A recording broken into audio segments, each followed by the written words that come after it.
정치권 소식으로 가겠습니다. 개파 청산하자면서 한국당 또 개파 충돌했다라고 하는데 어제 자유한국당 의원총회가 있었습니다. 김성태 권한대행이 목이 마른 듯 물을 마시는 모습도 좀 있었습니다. 물을 마실 만한 상황이 있었습니다. 어제 고성도 오갔고요. 또 이 박성중 의원의 이 발언을 놓고선도 친박계와 이 복당파라고 해야겠죠. 이 비박계 사이에 고성도 같이 있었습니다. 어제 의원총회장 모습 잠깐 보겠습니다. 비공개로 하기 전에 공개 발언 하실 우시 의원님들, 예, 박성중 의원님 공개 발언.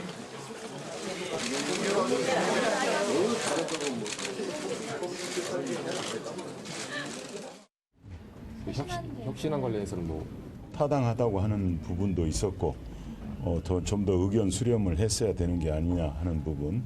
그 박성중 의원 해명에 대해서 좀 뭐 다들 좀 뭐 반발하시거나 그런 말씀들 없으세요? 당사자들이 뭐 이제 수긍하신 분도 있고 또 그러나 이게 팩트 여부를 떠나서 감정적인 골이 좀 깊은 것 같습니다. 지금 상당히 경론이 벌어집니다. 박성중 의원 해명을 했다던데. 석연치가 왜? 박성중 의원 해명에 대해서 입장이 좀 그런가요? 수긍하신가요? 열띤 토론을 하고 있어요 지금. 오늘 결론 날 거라고 보십니까? 결론이 안 나겠죠.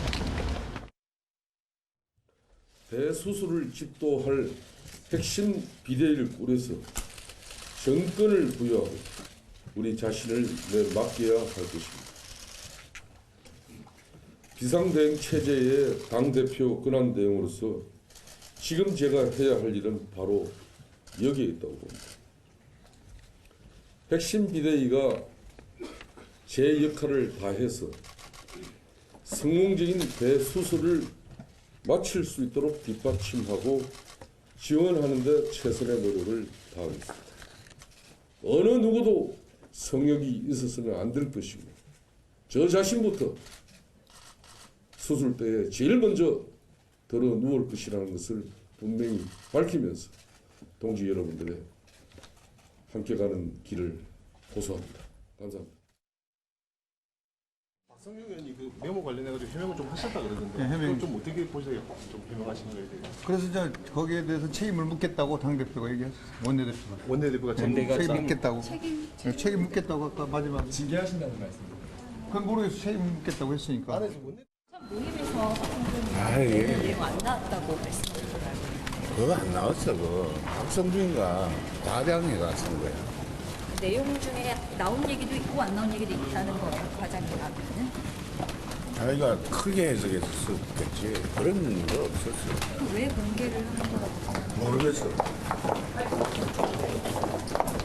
하셨어요? 안 해서 그거에 대한 뭐 징계나 이런 것까지 그거는 모르겠어. 네, 이 국회의원들 약간 이제 화법을 보면 항상 어떤 공식적인 자리에서 존경하는 동료 선후배 의원 여러분 항상 이 존경하는을 이제 입에 달고 살잖아요. 이런 일이 있어 보니까 박성중이가 그러면서 개가 뭐 이런 식으로 거의 존경하는도 빠지고 의원님이라는 이제 호칭도 완전히 빠져버려요. 감정이 불불 끓고 있는 건 알겠는데 그래도 기자들 앞에서는 그래도 존경하는 박성준 의원님이 뭐 일부러 그런 건 아니시겠죠. 뭐 이렇게 표현하면은 일관성은 있잖아요, 그래도. 그러니까 욕먹겠죠. 그런가요? 예. 그런 것 같습니다. 그러니까 아마 서로 평소 때 친하고 예. 또 평소 때 형님, 동생 하는 그런 관계다 보니까 그리고 또 평소 때도 기자들과 굉장히 또 친밀하게 지내는 예. 과정에 그렇게 했는데 예. 다만 조금 더 지금 앵커께서 말씀하신 것처럼 어쨌든 그 친한 사람이라 한다 하더라도 일단 예. 말을 하고 나면 그것이 그대로 국민들한테 전달된다는 거 그런 점을 조금 더 생각을 해 주셔야겠는데요. 홍준표 대표가 왜 그렇게 욕을 먹었습니까? 결국 예전에 마치 검사가 예. 피의자 취조하듯 그런 그 말을 이렇게 놓는 그런 예. 모습 속에서 어떻게 보수의 품격이 있느냐 했는데 예. 조금 전에 강석호 의원님 같은 경우에도 좀 더 어떻게 보면 내부에도 존중을 하고 결국 예. 그것이 그 말이 기자한테 말하지만 국민들에게 얘기를 한다라는 생각을 가지고 어떻게 한 말씀 할 말씀 좀 더 예. 이렇게 좀 진실되고 신중한 말씀해 주셨으면 하는 바람입니다. 예. 우리 김빈 부위원장님 뭐 저 다른 지금 자유한국당 사태이긴 합니다만은 좀 어떻게 보고 계세요? 그러니까 국민 눈높이에서 한번 보시면 어떤 것 같습니다. 지금 자유한국당의 사태라고 해야 되겠죠. 굉장히 안타깝습니다. 예. 지금 당이 다당제로 해서 이제 보수, 진보 이렇게 골고루 균형을 맞춰서 이제 이제 민생을 이끌어 나가야 될 텐데 예. 지금 내부의 계파 싸움 이러한 것들이 예전에도 사실 있었거든요. 예. 그렇지만 이번에 지방선거에서 굉장히 참패를 함에 있어서 이제 존립 자체가 위기를 느낀 내부의 자유한국당 의원들이 예. 이제 내부 내홍을 예전엔 좀 잘 이렇게 정리해 왔다가 이번에는 정말 거침없이 보여주고 있는 상황이라서 굉장히 안타까운데요. 예. 제가 이번 기회를 통해서 왜 이렇게 자유한국당이 많이 무너지게 되었을까 국민 예. 입장에서 한번 생각을 해봤습니다. 근데 이제까지 자유한국당이 주장하던 것이 두 가지였거든요. 그리고 이것이 당원 단계에도 포함이 되어 있는데요. 예. 제가 처음으로 자유한국당 당원을 읽어봤습니다. 예. 그랬더니 시장 경제를 바탕으로 국가의 안보를 지키고 라는 것이 굉장히 많이 나와요. 그러니까 시장 경제, 그러니까 경제와 안보 이 두 축을 바탕으로 이제까지 운영을 해왔던 겁니다. 그렇지만 이번 지방선거 그리고 문재인 정부가 출범하면서 이 두 예. 축이 흔들리기 시작했어요. 이 안보라는 것, 이제까지 종북몰이, 빨갱이 정말 안보를 지켜야 된다라고 굉장히 강력하게 예. 외치고 있었는데 남북의 해빙 모드, 북미 관계 그리고 이제 뭐 러시아, 일본과의 외교 이러한 것들이 발전이 되면서 이러한 추측이 좀 무너지기 시작했고요. 보수가 지키고 있던 그 가치가 이제 이쪽으로 넘어왔다. 진보 예, 쪽으로 더 이상은 넘어왔다. 이제 예. 종북몰이 빨갱이를 외치는 것이 정당화되지 못하는 그러한 상황이 되었고 경제 같은 경우에도 지난 두 정권에서 위임받은 예. 권력으로 경제를 지키기보다는 조금 예. 더 사리사욕에 좀 집중하는 그런 안타까운 모습을 보이지 않았습니까? 그래서 예. 이 두 축이 무너지면서 자유한국당에는 새로운 가치관이나 이런 것들이 필요하게 된 것입니다. 예. 그래서 당이 이제 조금 내용이 깊어지는 것 같고요. 그리고 또 하나는요, 자유한국당의 미래주자. 지금 가장 경제적으로 어려움을 갖고 있는 청년 세대, 예. 그리고 30, 40대, 이러한 그 청년층, 중장년층을 품을 수 있는, 공감을 얻을 수 있는 미래 정치주자가 예. 과연 자유한국당에 있는가에 대한 내부 갈등도 있는 것 같습니다. 그래서 예. 이러한 것들을 해결하지 않으면 자유한국당에서는 이런 어려움을 돌파하기가 좀 힘들 것 같아서 더 예. 안타까운 부분이 다만 있습니다. 이 부분에 대해서는 제가 예. 조금 더 반론을 해야 될 것 같습니다.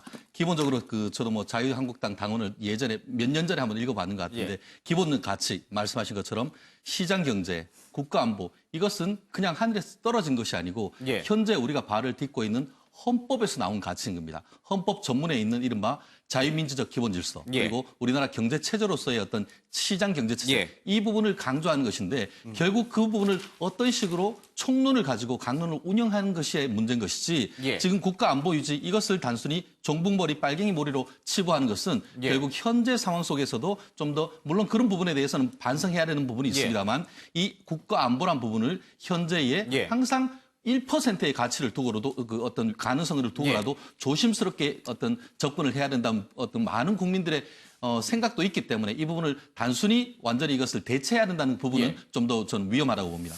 알겠습니다. 뭐 보수적 가치 또 자유한국당의 어떤 시대적 흐름에 뒤처졌다는 여러 가지 비판들 그 얘기는 잠시 뒤에 조금 더 이어가도록 좀 하겠습니다. 지금 당내 개파 갈등 얘기로 조금 다시 돌아와서요. 시장희 총장님, 네. 개파 갈등은 모든 당에는 다 있잖아요. 그리고 개파 정치라고 하는 것은 사실은 뭐 잘못 부정적으로 보일 수도 있습니다만은 정치를 함에 있어서 개파라는 것은 불가피하게 만들어지는 것이고 자신들의 생각이나 이런 것들이 뭐 조금씩은 차이 나니까요. 같은 당 내에서. 네. 그런데 이 위기의 상황에서도 그 개파가 서로 자신들이 당권을 잡아야겠다 싸우느냐 아니면 위기 속에서는 개파를 초월해서 당을 지키는데 우선시하느냐 약간 그 차이만 있는 것 같아요. 개파가 없을 수는 없잖아요. 정당 당에서. 내 다양한 의견이 있다는 것은 당연히 민주적 정당이라면 예. 너무나도 당연한 것이고요. 예. 다만 이 자꾸만 자유한국당이 문제를 정당 구조, 뭐 원내 정당하면 문제가 해결될 것처럼 혁신안의 내용이 이런 것 정당 구조에서 찾는데 이 정당 구조의 문제인가? 저는 예. 두 가지 문제라고 보는데요. 하나는 냉정적 안보관이라고 하는 이 부분을 어떻게 시대의 변화에 걸맞게 자유한국당이 재정립할 것이냐가 첫 번째 문제라면 두 번째는 사실은 지난 대선은 박근혜 대통령을 탄핵한 대선, 탄핵의 결과였다면 이번 지방선거든 자유한국당이 지금 국민들로부터 탄핵당했다라고 해도 과언이 아니거든요.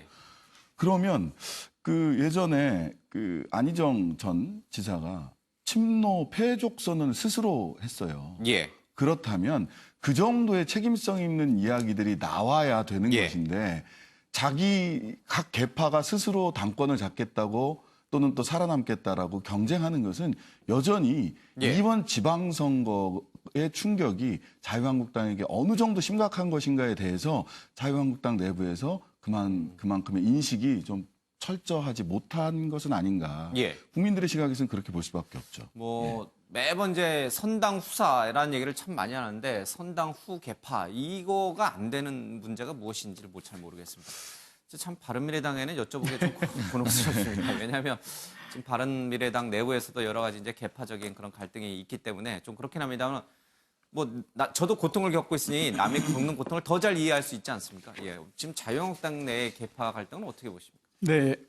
일단 뭐 타당에 대해서 저희가 왈가왈부할 만큼 뭐 바른미래당의 상황이 녹록치 않은 게 사실입니다. 하지만 이제 보수라고 하는 어떤 가치를 저희들이 새롭게 정립해야 된다고 하는 입장 속에서 이 문제를 바라볼 필요가 있는데 자유한국당의 어떤 지금 현재 모습은 과거 2년 전의 모습과 매우 흡사합니다. 2년 전에 이제 그때 당시 새누리당이 이제 거의 이제 어려움을 겪던 상황인데요. 그때 당시에도 개파간의 갈등이 있었고 그때 당시 다른 점이 있다면 그때 당권은 이제 친박이 잡고 있었고요. 지금은 이제 비박이 잡고 있는 거죠. 그거 외에는 따로 다른 게 전혀 없다고 볼 수 있을 것 같습니다. 그리고 국민의 입장에서 볼 때 아직도 자유한국당이 국민의 준엄한 심판을 제대로 받아들이지 못하고 있다. 이번이 어떻게 보면 국민들이 자유한국당 쇄신에 줄 수 있는 어떤 마지막 기회인데도 불구하고 이 기회를 날려버릴 가능성이 매우 큰 것으로 보입니다. 뭐 예전에 이제 국민들이 보수를 걱정하는 그런 마음들이 있었지만 이제는 뭐 정부 여당이라든가 진보적 정치인들조차도 보수의 계멸을 걱정하고 있는 상황들이 지금 되고 있지 않는가 이런 생각이 듭니다.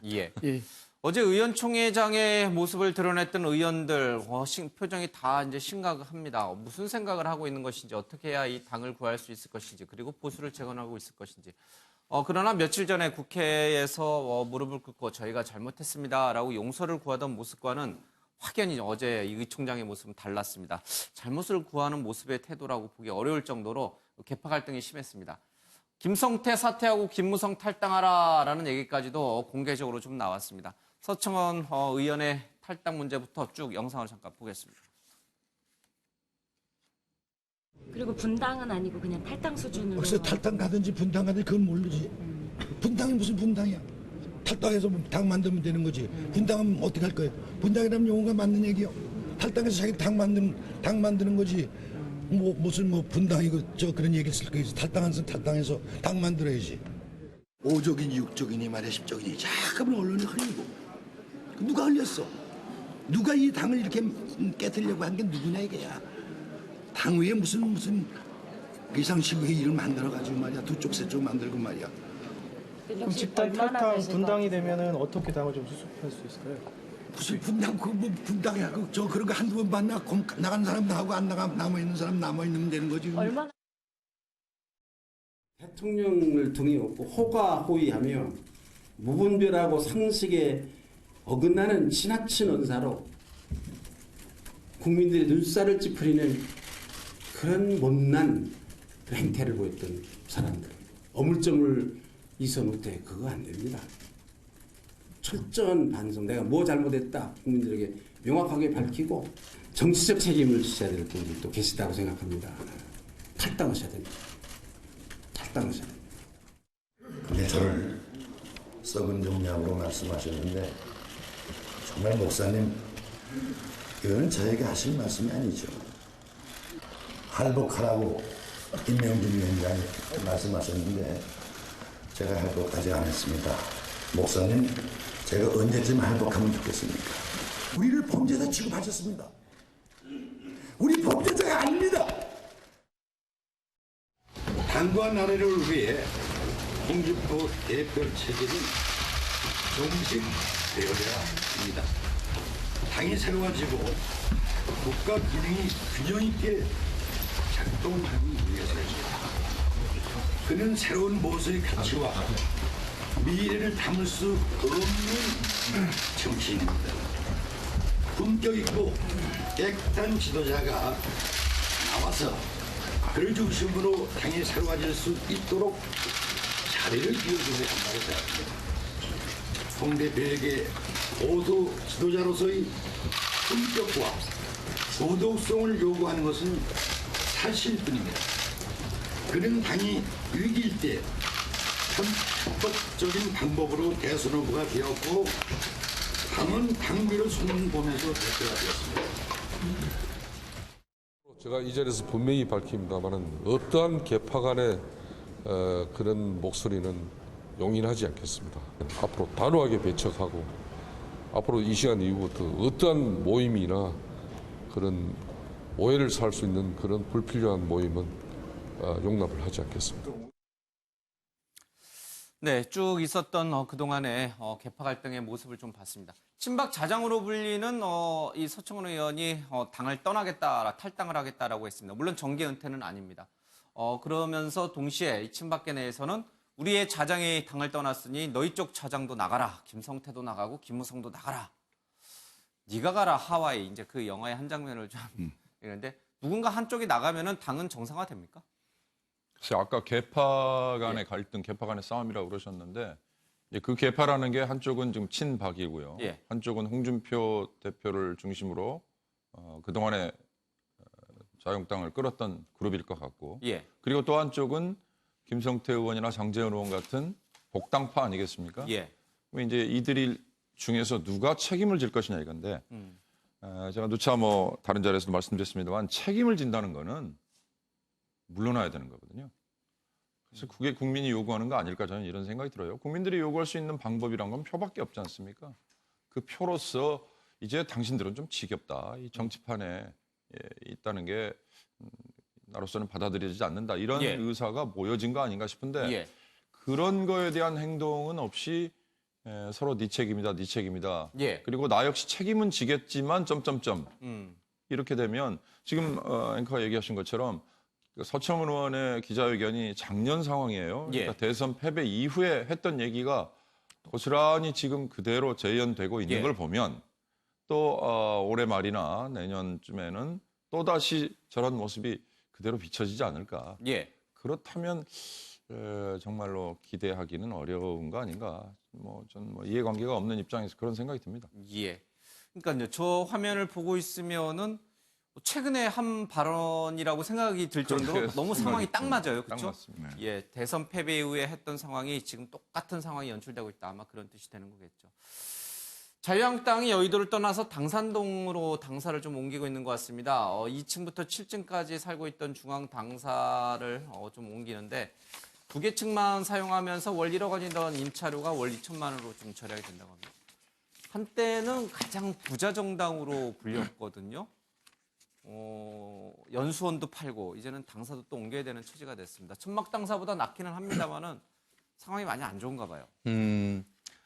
여의도가 그 국회가 있고 여의도가 정말 정치의 중심인데 여의도를 떠나게 됐다라는 것이 결국 이번 지난 대선과 이번 지방선거의 민심의 어떤 심판에 따른 그런 결과가 아닌가 싶은데요. 정반대로 지난번 대선을 앞두고 민주당 같은 경우에는 마포에 있던 당사를 이 여의도에 당사를 사서 옮겼던 걸로 생각을 하면은 정말 그 어떤 여야가 뒤집힌 어떤 모습을 당사의 움직임을 통해서도 극명하게 볼 수 있는데 그만큼 그 국회의원 수가 줄고 그러다 보니까 예전보다는 어떤 그 관리비 이런 측면도 월 1억 원을 유지하기가 사실 쉽지 않죠. 결국 현실적인 선택을 할 수밖에 없는데 과연 그 정도로 집을 옮기는 걸로 해서 국민의 마음을 옮겨올 수 있을까 했을 때는 좀 더 본질적인 어떤 의미에서의 어떤 황골탈때 필요하지 않을까 싶고요. 지금 친박, 친이 개파 싸움이 언제부터 생겼습니까? 2007년 대선 경선 과정에서 생겼는데 그때 있는 것을 지금 10년 동안 지금 못 고친 것은 정말 우리가 병입고황, 더 이상 과연 이것을 내부적으로 고칠 수 있는지 이 부분에 의문이 들기 때문에 이 부분 아까 지금 위원님 말씀하신 것처럼 결국 외부의 수술이 필요하고 한마디로 한국 축구에 히딩크가 있었던 것처럼 한국당의 외부로부터의 어떤 영입된 히딩크 같은 존재가 없다고 하면은 현실적으로 다음 2020년에 있는 총선 이기기는 거의 불가능한 것이 아닌가 싶습니다. 알겠습니다. 정의당도 좀 당이 어때요? 지금 선거 끝나고 나서 좀 더 이렇게 당비도 좀 잘 들어오고 후원금도 많이 들어옵니까? 네, 선거 과정에서 입당자도 좀 더 많이 늘었고요. 당비나 후원금은 작년이나 올해나 계속해서 지금 보면 민주당이나 자유한국당보다 더 많이 거치고 있습니다. 소액 다수의 후원금이 계속 많이 들어오고 있고요. 후원금은 정의당입니다. 다만 제가 친박 비박 계속 나눠서 싸우고 있는데요. 이게 당을 구할 것이냐 자신의 당선을 구할 것이냐. 그러니까 개파라고 하면 노선이 있어야 되는데요. 자신의 노선과 이념이 있어야 되는데 노선과 이념으로 싸우는 것이 아니라 저분들 지금 목을 쳐라 살생부다 이렇게 얘기하는 거는 다음 공천권을 누가 줘서 내가 공천 받을 수 있느냐 없느냐의 문제로 싸우고 있거든요. 그러니까 볼썽사나운 겁니다. 이 노선을 가지고 대립하고 충분히 토론한다면 국민들은 기회를 줄 것이고요. 당을 구할 것이냐 당선을 구할 것이냐 당선을 구하는 방식의 개파 싸움으로 간다면 정말 재계하기 어려워질 수도 있겠다라는 생각이 드네요. 저는 자꾸 이제 지역적인 걸 물어보는데 이제 여기 나와 계신 분들은 자꾸 이제 큰 틀에서 얘기를 하시죠. 일주일에 처음 나오시니까 이제 그 말씀을 하시는 것 같은데 저는 어제도 왜 자유한국당이 이렇게 됐는지 개파 갈등이 무엇인지를 계속 이제 토론을 했거든요. 이제 이 아침에 매일경제를 계속해서 매일매일 보시는 분들은 어제 했던 얘기를 또 하네. 그래서 사람만 바꿔가면서 아마 이제 그런 생각이 들 정도로 그런 얘기를 좀 많이 하시는 것 같습니다. 잠시 뒤에 그 가치 얘기, 왜 이 자유한국당과 보수가 침몰했는지 어떻게 재건해야 될지는 조금 더 다루겠습니다. 지역적인 얘기를 제가 자꾸 이제 질문을 드리는데 하나만 더 짚고 가죠. 홍준표 전 대표가 이제 변호사 신청을 했어요. 이명박 전 대통령 면회를 가기 위해서다라는 명분이고 뭐 변호사 활동을 실제로 하려는 생각은 아닌 것 같고요. 이 상황에서 홍준표 전 대표가 이명박 전 대통령을 면회 가려고 하는 이유는 뭡니까? 사실은 정치적 도의 관계 아니겠습니까? 실제로 본인이 예전에 제가 있었던 사무실에 홍준표 그 전 변호사님이 이제 같이 변호사님을 하다가 국회의원으로 가면서 본인이 썼던 차를 제가 아는 변호사님한테 넘겨줬던 기억이 벌써 한 15년이 넘는 것 같은데 그 사이에 정말 당대표까지 성장을 했다는 점에서 참 놀랍기도 한데요. 어쨌든 본인으로서는 그 당대표까지 오고 하는 그 과정에서 이명박 전 대통령과의 어떤 개인적인 친분 이런 부분이 있는 것이고 더불어서 어쨌든 간에 지금 그 이명박 전 대통령이 지금 형사적인 문제를 하고 있기 때문에 변호사로서의 어떤 조언, 더불어서 말씀드렸듯이 이명박 전 대통령 같은 경우에는 이것이 형사 절차인과 동시에 사실상 정치적인 어떤 사법이다. 이런 측면을 가지고 있기 때문에 현재 외부에서 본 정치적 입장으로서의 향후의 대응 방안 이런 부분에 대해서도 좀 더 조언을 하려고 하는 그런 의도도 없지 않나 싶습니다. 숨 쉬는 것도 정치인데 정치하러 가신 거지 변호사로서 조언하러 가신 거겠습니까?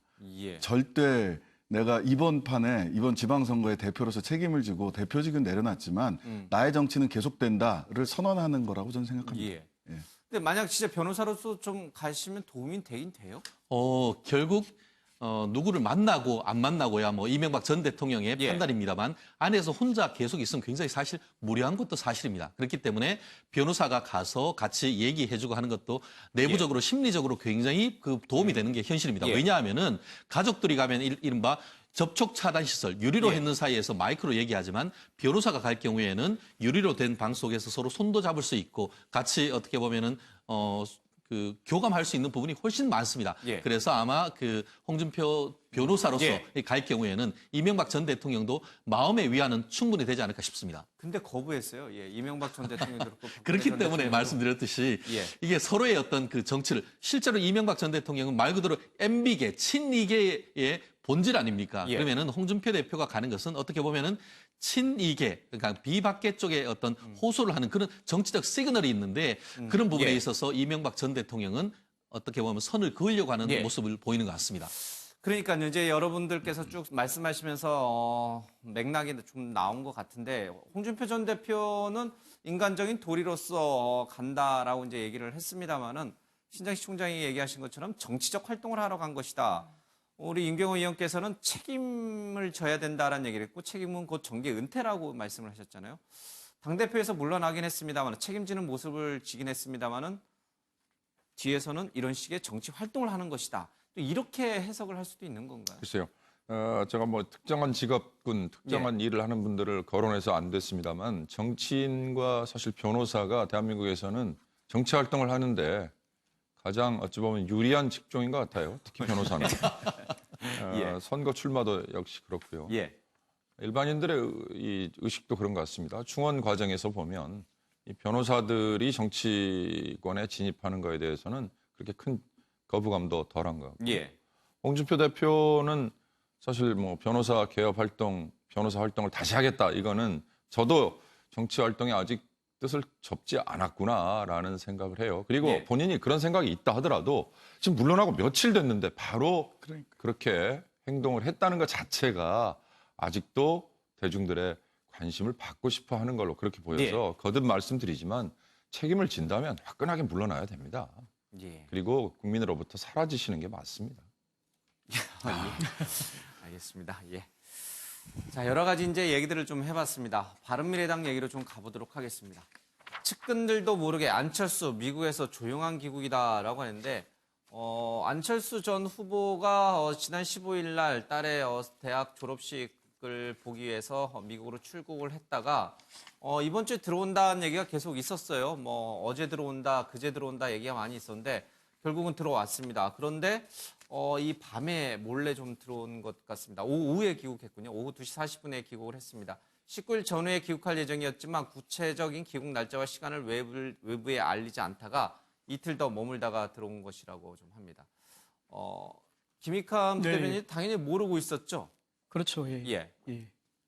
저기 뭐 근데 뭐 안철수 전 대표께서 이렇게 귀국하는 게 뭐 월드컵에 승리를 해가지고 뭐 국민들의 환호를 받으면서 귀국하는 것도 아니고 그래서 뭐 개인 일정으로 딸의 학위 수여식을 보러 간 것도 개인 일정으로 오는 건데 뭐 당 관계자라든가 이런 거 알리는 것 자체가 오히려 좀 자연스럽지 못하다고 생각을 합니다. 물론 이제 안철수 전 후보가 미국에 가 있는 동안에 그동안 어떤 논란이 많이 있었죠. 뭐 미국에 갔어야 되느냐 아니면 프랭카드를 왜 그러게 했느냐 이런 논란이 뭐 있었고 거기에 대한 어떤 갑론을박이 있었지만 저는 이런 다양한 의견들은 뭐 존중돼야 한다고 생각하는 단지 이게 극단적인 방향으로 흘러가서 통제되지 않을 때 이게 문제가 발생할 수 있는 거고 그것과 안철수 후보가 이게 조용히 귀국한 것 사이에서는 뭐 특별한 인과관계가 없는 거 아닌가 이렇게 보고 있습니다. 예.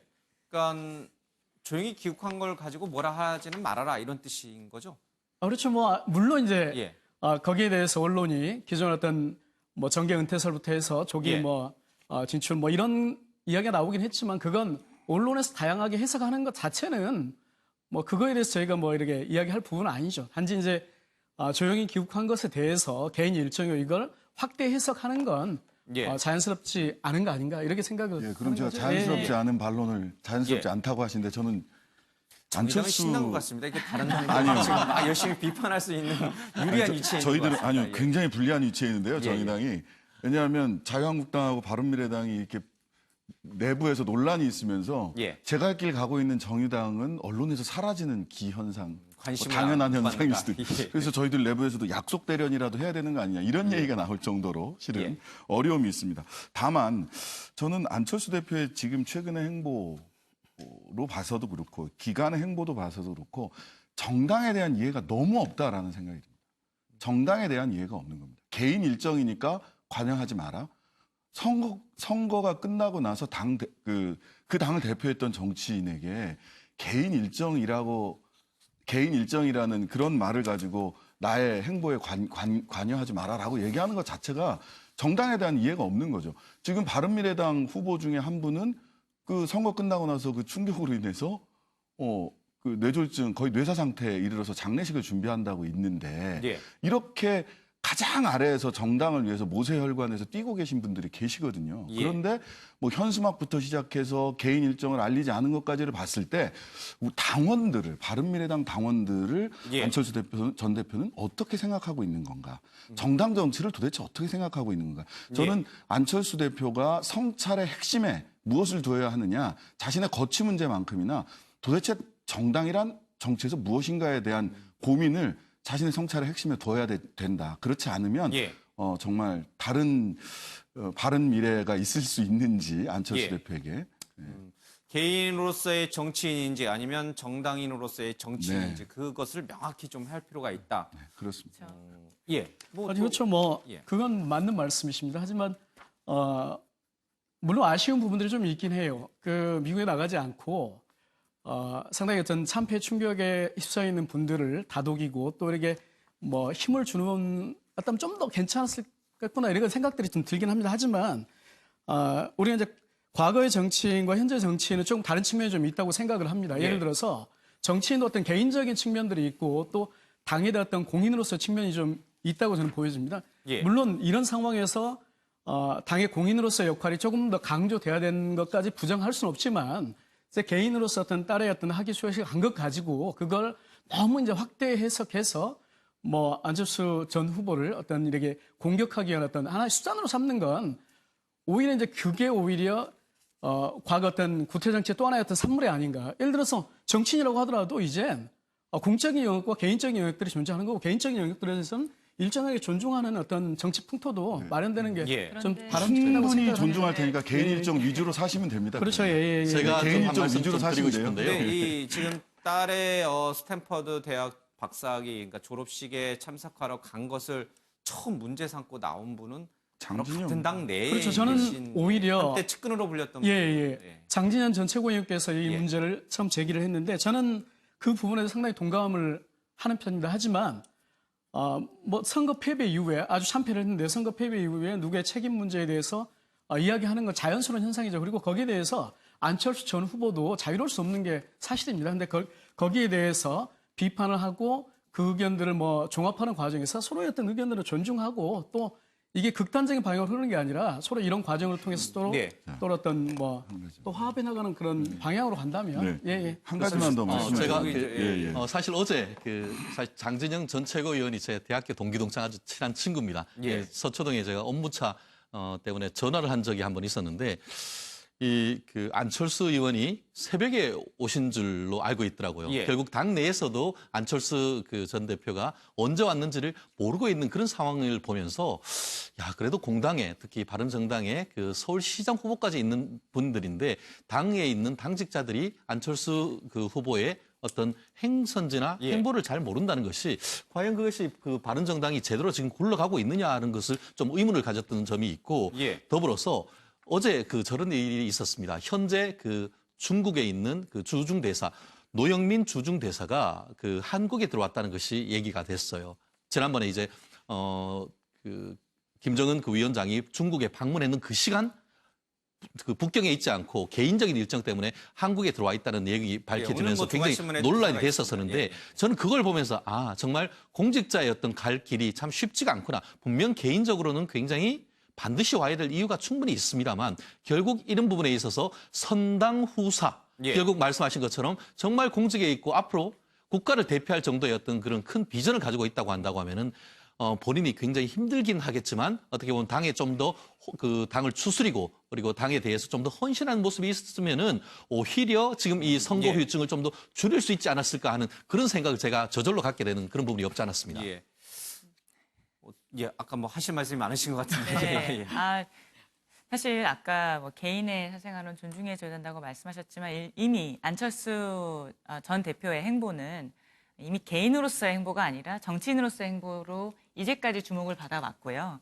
이제까지 수많은 창당을 반복을 하면서 당의 대표주자로서 당을 이끌어왔던 사람이기 때문에 개인적 일정이라고 그렇게 하는 것은 국민들에게는 오히려 좀 너무 변명으로 좀 비겁하게 비춰질 수 있다. 그리고 그거를 공격을 하는 것이 아니라 국민들은 정말 안타까운 심정으로 안철수 후보에 대해서 이제 그렇게 이야기를 하는 것이지 공격을 하기 위한 것은 절대 아니라는 말씀을 드리고요. 그리고 저는 그렇다고 생각합니다. 이제 시대 정신이 많이 바뀌었다는 이야기를 하잖아요. 시대 정신이 이제 국민 중심으로 국민이 합리적 판단으로 이성적인 판단을 하게 되는데 이 당 대표 주자라는 사람이 가져야 할 덕목이 있다고 생각해요. 그러니까 최준영 변호사께서 말씀하신 것처럼 이제 선당후사는 당연하게 지켜봐야 하는 것이고요. 예전에는 선당후사하는 행보가 그렇게 많이 드러나지 않았습니다. 근데 지금은 인터넷이나 많은 미디어의 발달로 인해서 개개인이 인터넷으로 언제든지 다시 복귀할 수 있고 과거의 행적도 찾아볼 수가 있거든요.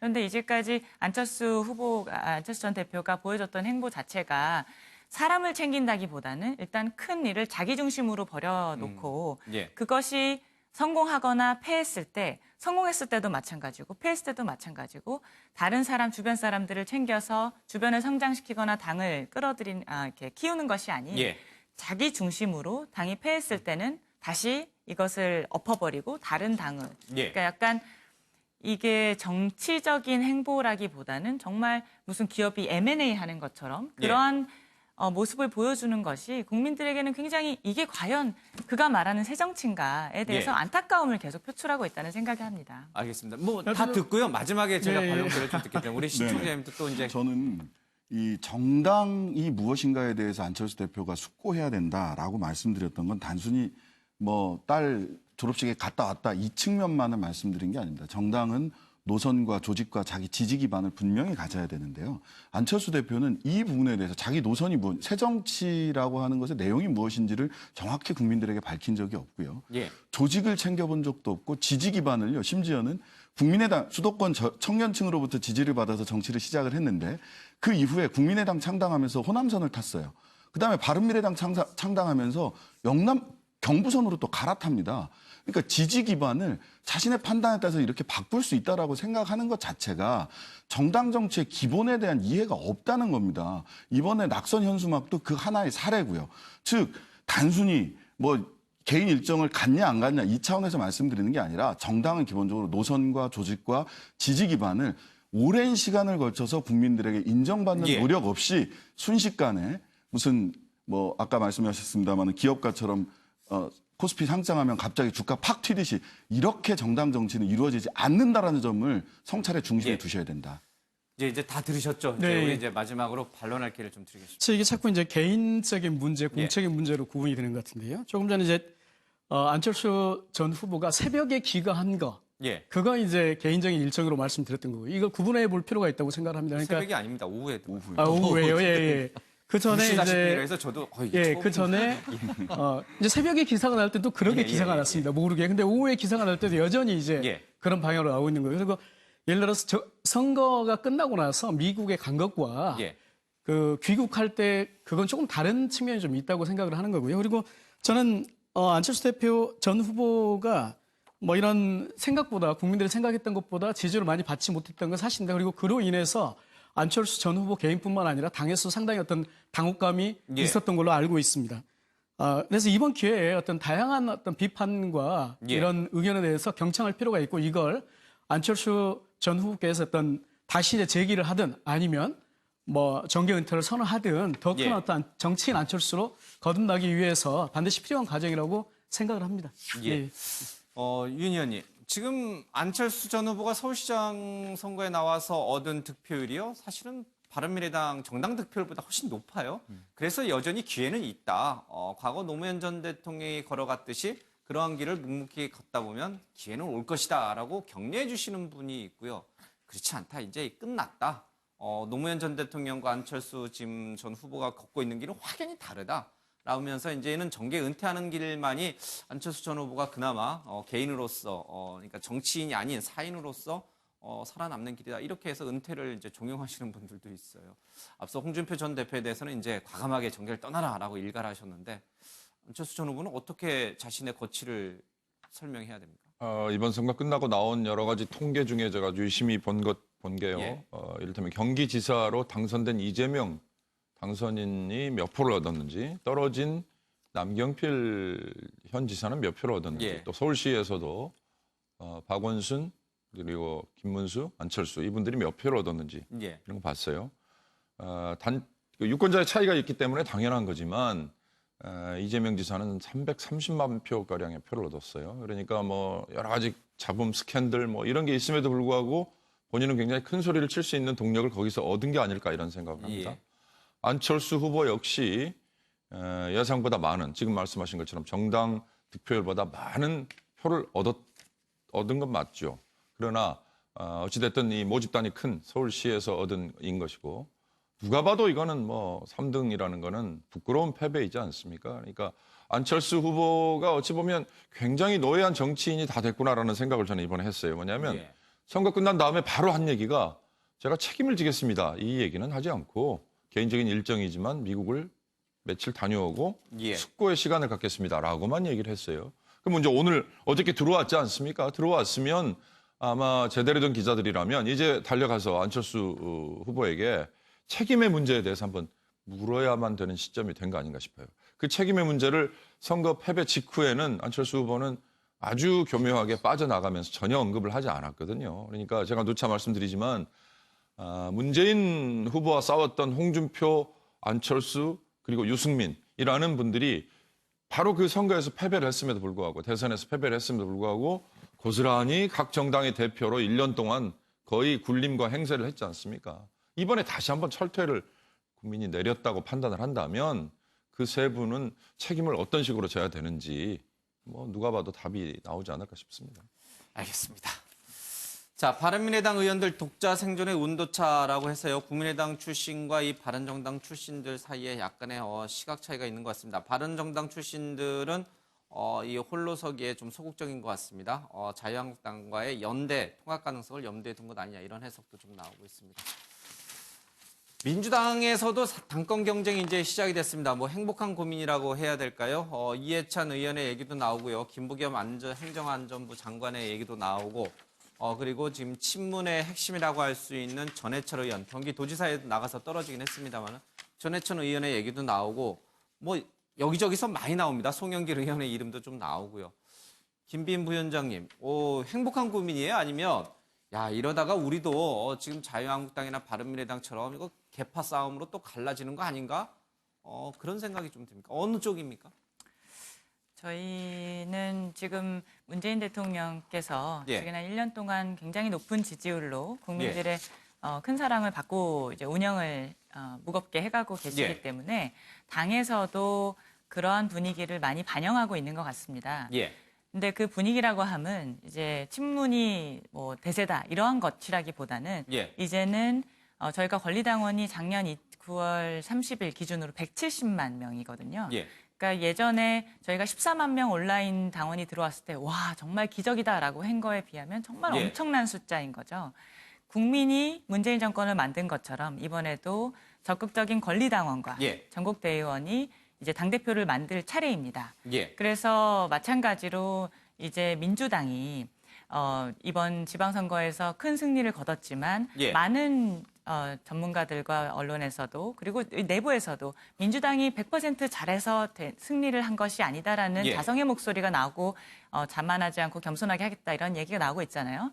그 이야기는 뭐냐면은 문재인 대통령을 누가 잘 보조하고 예. 민주당을 어느 누가 혁신으로 이끌어갈 것이냐. 예. 그래서 이 민주당의 시스템을 개혁하고 혁신해서 예. 이제 2년 후에 있을 총선에 좋은 사람 그리고 좋은 시스템으로 적당한 적재적소에 공천을 해서 예. 이제 그 다음엔 이제 대권을 개혁을 했고 그리고 이번에 지방선거 예. 이제는 총선까지 누가 국회 개혁을 이끌 것이냐에 대한 그런 예. 인물 경쟁으로 있을 수 있고요. 그리고 이렇게 후보가 많은 것은 민주당에서는 굉장히 좋은 일이라고 할 수 있겠습니다. 여러 가지 측면에서 능력과 자질과 민주당의 개혁과 그리고 당심을 얻어야 하는 그런 숙제까지 얻고 있는 예. 굉장히 치열한 선거가 될 것이거든요. 그래서 이러한 그 분위기는 민주당에서는 굉장히 좋고 다만 이것이 이제 개파 싸움 또는 예. 서로 네거티브나 이런 것들을 과열로 치닫지 않도록 저희가 경계를 하는 모습은 있어야 예. 되겠습니다. 뭐 경계를 하겠습니다만은 또 민심을 계속해서 가져가기 위해서 여러 가지를 좀 살피겠습니다만 그래도 늘 물밑에서는 우리가 보이지 않는 곳에는 꾸물꾸물 개파 싸움, 권력 다툼이 좀 일어나는 것 같습니다. 윤 의원님, 사실 역대 모든 정부 대통령의 임기를 쭉 우리가 보더라도요. 집권 2년차, 3년차에는 크고 작은 일들이 자꾸 터집니다. 그래서 대통령이 힘을 빼놓고 그것이 종국에는 레임덕으로 가는 현상들을 많이 봐요. 지금 문재인 대통령의 인기가 하늘을 치솟고 있습니다만 그 인기가 언제까지 갈지는 잘 모르겠고요. 그렇다면은 사실 지금 당대표를 맡는 사람은 대통령의 그런 어떤 뭐랄까 예상치 못했던 여러 가지 변수들에 대처할 능력도 갖춰 있어야 되고요. 그리고 이 높은 인기에 자만하지 않고 민심을 추스를 수 있는 능력도 갖추고 있어야 되고요. 차기 대선에 뛰고 있는 사람들을 공정하게 관리하는 능력도 갖추고 있어야 돼요. 그런 맥락에서 보면 누가 제일 적격인 것 같습니까? 제가 누구라고 말씀드리면 특정한 예. 편을 드는 게 될 예. 뻔할 거고요. 다만 지금 민주당의 당 대표로 나서려는 분들은 뭘 위해서 나설까라는 거에 제가 관심을 갖고 예. 여러 사람들에게 취재를 했더니 대부분이 다 한마디로 모아지던 뭐냐. 2020년 총선 공천권. 여기도 공천권이군요. 그렇습니다. 그러니까 그게 정당의 속성이죠. 저희 같은 이 구계자가 보기에도 지금 민주당의 당대표로 나서는 분들이 집권 중반에 접어들어가는 문재인 대통령의 국정이 잘 운영이 되도록 보좌를 하고 당에서 동반자로서 집권 여당으로서 뭐 잘 끌고 간다. 이거는 교과서에 나오는 공자 말씀인 거고 정말로 이분들이 당 대표로 지금 왜 나서려고 하는 것인가는 당권을 통한 공천권이 아닐까. 그러면 이 공천권을 행사하는 이 당사자가 그러면 2022년으로 예정돼 있는 다음 대선의 후보로 그러면 또 동일하게 나설 수 있는 그런 여건이 민주당 내에 허용이 되느냐? 이것도 굉장히 중요한 변수일 것 같아요. 그러니까 2022년에 대권 후보로 나설 사람이라면 이번에 당권에 도전을 하는 게 맞는지 본인 스스로 생각할 때도 그런 점에서 지금 거론이 되고 있는 뭐 이해찬, 김부겸 이런 분들은 아마 확연히 입장이 나뉠 것 같아요. 뭐 누구를 대상으로 조사를 했는지 모르지만 적합도에서 어떤 분이 가장 높다. 김부겸 장관이 뭐 가장 높고 또 뭐 이해찬 의원, 박영선 의원 이렇게 얘기하는데 이분들 중에 그러면 정말 당사자 그리고 주변에 있는 지지 세력들이 2022년에 대선에 나서는데 나는 뜻이 없다라고 선을 그으면 혹시 이번에 당대표로 나서는데 더 유리하지 않을까 이런 생각이 들기도 했습니다. 저는. 저 의원들, 당대표에 거론이 되고 있는 의원들 가운데, 글쎄요, 몇몇 분들은 차기 대선에도 분명히 관심을 갖고 있는 것 같아서 그분들이 당대표가 되는 것이 어떤 것인지 여러 가지 논란이 좀 있을 수 있겠군요. 알겠습니다.